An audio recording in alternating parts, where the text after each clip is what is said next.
Shama akkam nagaa jirtu ani Yoobsaan Abbebeeti. Yoobsaan Arguu YouTube channel like, share, subscribe gochuu hin dagatina. Eeyyeegaa barnoota sirna gadaa kutaa ja'affaa boqonnaa tokko hanga boqonnaa shanaffaatti kan waliin ilaalaa jirrudha jechuudha. Har'a boqonnaa shanaffaa gogeessa gadaa barannoo shanaffaa kan waliin ilaallu ta'a jechuudha. Eegaa gogeessa jechuun maal jechuudha jalqaba maalummaa gogeessaa kan ilaallu ta'a jechuudha. Gogeessa jechuuni dhaabbilee yookiin namoota aangoo qabachuudhaaf deeman yookiin immoo namoota aangoo gadhiisuudhaaf deeman gogeessa gadaa jennaani. Gogeessa gadaa jechuun dhaabbilee yookiin baalli shanan waggaa 8 aangoo harkaa fuudhanii uummata bulchan gogeessa jedhama. Sirna gadaa keessa gogeessa dhaabbilee aangoo walirraa fudhatan shanan kanan of keessaa qabu ta'ee gogeessi tokko waggaa 8 uummata bulchaa jechuudha. Waggaa 8 yeroo isaa bulchaa deeman gaa gogeessi waggaan 8 jechuun marsaan tokko waggaa 8 jechuudha. Marsaan kan jiru immoo marsaa 5dha. Marsaa 5 keessatti tokkoon ishee waggaa 8dha jechuudha. Kanaaf 8 uummata bulchaa jechuudha. Waggaa 8 erga bulcheen booda baalli yookiin aangoo dabarse maal godha? Gogeessatti aanee uummata bulchuutti kennataa jechuudha. Haala kanaan gogeessa tokko baalliin waggaa 40tti naannee wal gahaa jechuudha. Kana jechuun marsaan gadaa tokko waggoota 40 fudhataa jechuudha. Dhaloonni itti aanu waggaa 40 booda aangoo isaa deebisee argataa jechuudha. Uummanni Oromoo hundi gogeessa shanan gadaa yookiin miseensa isaa tokko ta'uun dirqama isaati jechuudha. Yeroo jiraatu keessatti gogeessa tokko keessa ni jiraata jechuudha. Kanaan miseensa gogeessaa kan ta'an kanaan ala ta'ee hin jiraatu jechuudha. Uummata Oromoo keessatti dhalatee hundiyyuu gogeessa gadaa tokko ta'uunsaa dirqamadha yookiin marroo tokko keessa ni jiraata jechuudha. Namni tokko miseensa gogeessa gadaa tokko yoo ta'u hanga gulantaa gadamoojiitti ga'utti immoo miseensummaa gogeessicha maal ta'edha ta'ee jiraata jechuudha. Miseensummaa gogeessaa sanaa ta'ee jiraata jechuun gadamoojiin waggaa 72 hanga 80tti jirudha jechuudha. Haga kanaatti tokko ta'ee jiraata. Sababni isaa immoo waggaa 40 keessatti aangoo yeroo tokko waan qabatuuf dirqama gogeessa tokko keessa jiraachuunsaa dirqamadha jechuudha. Namni kamiyyuu gogeessa tokko keessa utuu hin jiraatiin hin darbu jechuudha. Inni kan biraan egaa Oromiyaan bal'oo waan taateef immoo gogeessi kunneen gadaa Oromoo bakka adda addaatti immoo maqaa garaagaraatiin ni waamamu. Haa ta'u malee gadaa Oromoo hunda keessatti gogeessi jiru baay'inni isaanii meeqadha? 5dha jechuudha. 5 kun immoo waggaa 8 isaanitti fudhataa jechuudha. Tokko tokkoon ishee maroo 5 qabaa. Maroon 5 kun immoo tokko tokkoon ishee 8 qabatti jechuudha. Maqaan gogeessaa jedhu iddoo tokko tokkotti gaa miseensa baallii yookiin miseensa fincaaniif kanneen kan fakkaatan jedhamee illee ni waamamaa jechuudha. Achi keessatti baallii nama harkaa qabachuun nama aangoo of harkaa qabu yookiin abbaa aangoo jechuudha. Gogeessi gadaa kan baallii wal harkaa fuudhuun gaggeeffamu immoo waggaa 8 maal godhaa?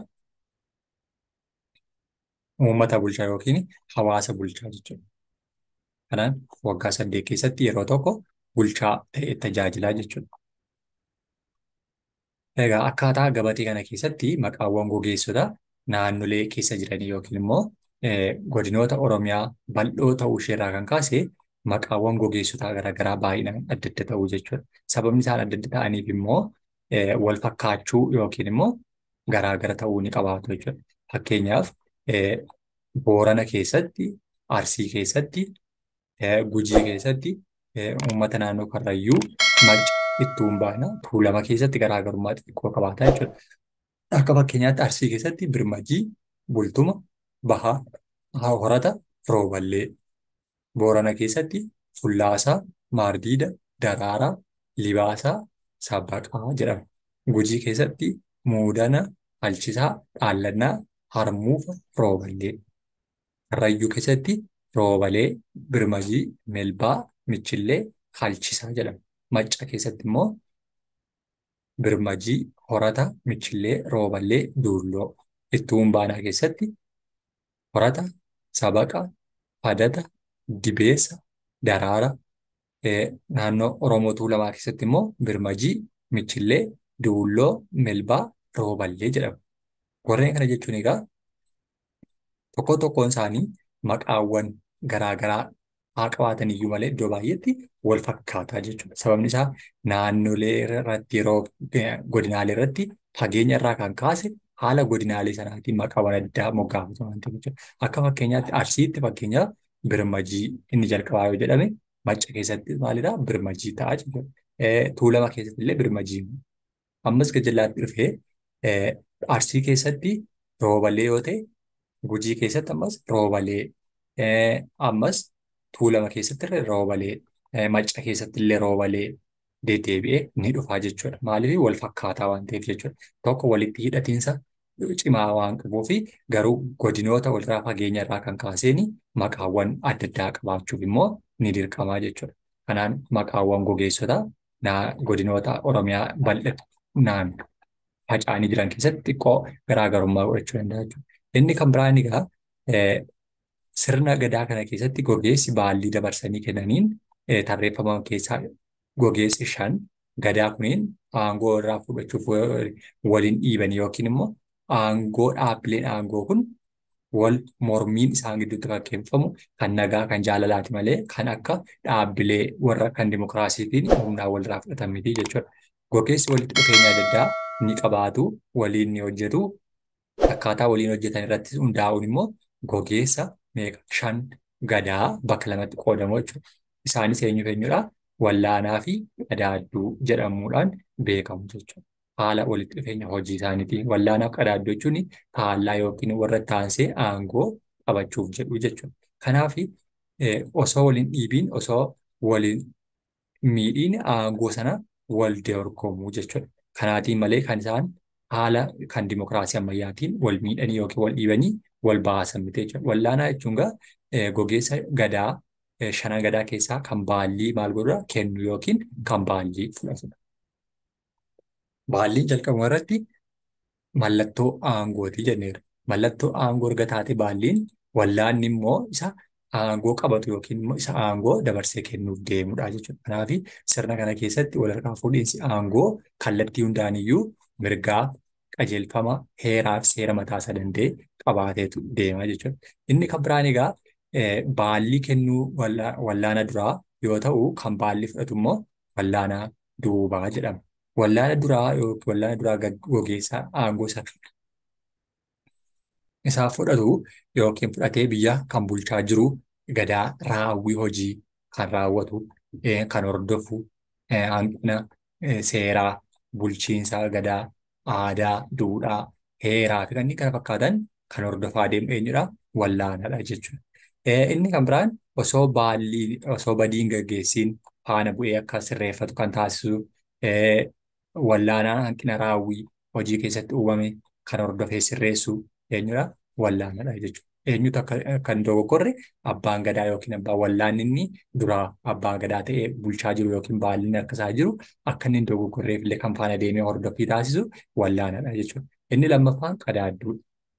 Qadaadduu jechuunis akkuma wallaanaa nama aangoo fudhachuuf deemu yookiin ittaansee gulantaa ittaanu keessatti nama aangoo argachuuf deemu qadaadduu jennaani. Qadaadduun gogeessa 5 gadaa keessaa gogeessa baallii maal godhu? Baallii yoo aangoo walitti kennanii fi walirraa fudhatanidha jechuudha. Yeroo tokko keessatti kan kennu yookiin kan fudhatu jechuudha. Kan kennu yookiin kan fudhatu qadaadduu jedhama. Inni kunis akkuma wallaanaa nama kennu yookiin nama aangoo fudhatu ta'ee tajaajila jechuudha. Kana jechuun gogeessa 5 gadaa warra walitti aananii hin jirre jechuudha.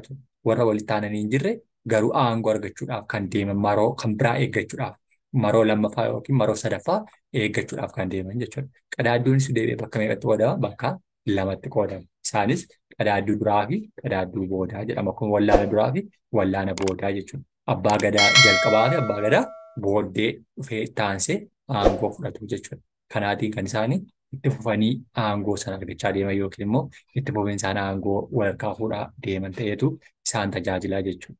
Kanaaf qadaadduu fi wallaanaan morkattoota isa jedhamanidha jechuudha. Paartii ammayyaa yookiin dimokiraasii ammayyaa keessatti isa taansee aangoo argachuuf deemu jechuudha. Kana keessatti garuu wal morkiin sun wal miidhanii aangoo walirraa fudhatu osoo hin taane karaa seeraa heeraa ta'e qofaan kan deemamudha jechuudha. Qadaadduun duraa isa duubaa maal godhaa barsiisaa jechuudha. Dura aangoo qabatee jira taanaan isa booddee isaa dhufuun akkaataa seeraa feera leenjisuu, hojii keessatti gorsuu, bulchiinsa gadaa cimaa akka jiraatu gahee guddaa taphatu jechuudha. Maaliif namni jalqaba aangoo irra ture muuxannoo fi mudannoo qaba waan ta'eef mudannoo isaa nama ganaa aangoo fudhachuuf deemuu fi qoodaa deema jechuudha. Kanaan yeroo faana godaanuu kan jennu bakkaa bakkatti yaa'awwaniif yeroo deemu, yeroo foora godaanu, yeroo loonii wajjin bakkaa bakkatti deemu irraa barachaa deema jechuudha. Kan biraatti leenjii adeemu, leenjiiwwan icciitii qabachuu, leenjiiwwan ittiin gaggeessuu achi keessatti barachaa deema jechuudha. Yeroo itti aanutti immoo maal ta'a? Luba cimaa ta'uun aangoo fudhatee bulchaa jechuudha. Haaluma kanaan gogeessi walii fi daadduu ta'an kun wal barsiisaa, wal leenjisaa, qaawwaa raawwii hojii keessatti isaan mudate walii furaa, waliif hiikaa kan isaan deemanidha jechuudha. Kanaaf qadaadduu fi wallaanaan faallaa aangoo argachuuf deemanii akkasuma wal deeggarsaa, wal cimsaa deeman ta'anii tajaajilu jechuudha. Marsaa armaan gadii kana keessatti gogeessi shanan gadaa yookiin wallaanaaf qadaadduun kan isaan agarsiisanidha jechuudha. Gabateen arginu kuni jechuudha. Gabatee kana keessatti tartiiba isaan ittiin deeman yookiin immoo haala isaan ittiin tokkorraa gara tokkotti yeroo darbuuf jedhan walakkaa fuudhinsi sun gogeessi tokkoffaa fakkeenyaaf kunuunti gogeessi tokkoffaarraa ka'ee gogeessa lammaffaa sadaffaarraa gogeessa arfaffaa gogeessa arfaffaarraa gogeessa shanaffaa gogeessa shanaffaa warreen jennu kuni maroo jechuudha. Maroo tokkoon ishee meeqa qabdi? Waggaa 8 qabdi jechuudha. Maroo yookiin marsaasa jennu jechuudha. Marroon tokkoon ishee meeqa qabdi? Waggaa 8 qabaatti. 8 kun immoo baay'isuu meeqaan jechuudha? Baay'isuu 5 jechuudha. 8 kana baay'isuu 5 jechuudha. Waliigala kun meeqa taati? 40 taate jechuudha. Warreen kun shanan isaanii marroo tokkodha. Marroon tokkoon ishee immoo 5dha. 5 immoo baay'isuu 8dha jechuudha. Marroon tokkoon ishee 5. 5 immoo 8. 8 baay'isuu 5 immoo 40dha jechuudha. Kanaatiin meeqa taate?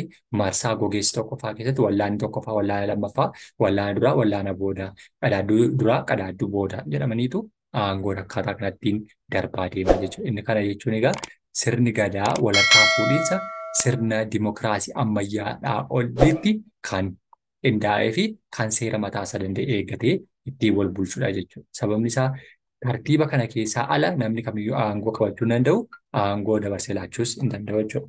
Aangoo of harka tursuus hin danda'u seera malee jechuudha. Kanaaf haala kanaan kan inni deemu jechuudha. Marsaa olii keessatti egaa gogeessi lammaffaa fi gogeessi shanaffaa wallaanaa, gogeessi tokkoffaa, gogeessi sadaffaa, gogeessi arfaffaa immoo qadaadduu gogeessa tokkoo ta'uu jechuudha. Sababni isaa walharkaa fuudhinsi kun tartiibaan yookiin immoo haala walharkaa fuudhinsa seera eeggatee waan deemuuf kana keessatti marsaa olii keessatti maali jedheera.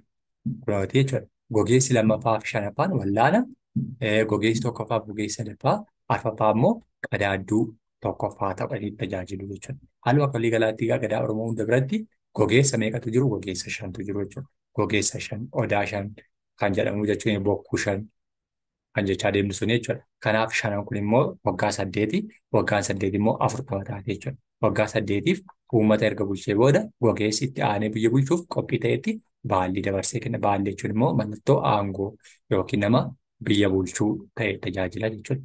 Oromoon hundi miseensa gogeessa ta'uun hanga umuriin waggaa 80tti itti fufaa jechuudha. Waggaa 80 taanaan immoo gadamoojjummaatti darba. Gadamoojjii ta'e jennaan namni kamiyyuu hooggansa kamiyyuu fudhachuu hin danda'u jechuudha. Hooggansa kan nuti fudhachuu dandeenyu 72 hanga 80tti qofa. 80 taanaan gadamoojjummaa keessa seenaa jechuudha. Gadamoojjummaa keessa seenee irra taanaan immoo aangoo keessaa baaneera yookiin gadhiiseen jira, keessaa baheen jira, xumureen jira jedhu raawwateetu sirna raawwachuu qabu raawwatee keessaa baha jechuudha. Kanaaf kan inni bulchus kanaafidha jechuudha. Gogeessi hundiyyuu wal deeggara, wal cimsa, sirna gadaa cimaan akka jiraatu kan inni wal gaggeessu, wal godhu, wal jajjabeessaa deemu keessatti tajaajiludha jechuudha.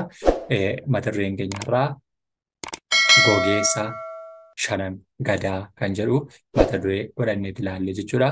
Gogeessa jechuun dhaabbilee siyaasaa yookiin immoo siyaasa dimokiraasii keessatti paartii morkattootaa isa jennu yeroo ta'u, as keessatti immoo dhaabbilee yookiin baallii wal harkaa fuudhanii biyya bulchan yookiin hawaasa bulchan gogeessa jedhamu jenne. Gogeessi kunis immoo gogeessa marsaa 5 qabaatanii wallaanaaf qadaadduu 2 boodaa fi duraa qabaachuutiin kan deemanidha jechuudha. Yoo isinitti tole laayik, sheer, sabskiraayib gochuu hin dagatinaa. Galatoomaa.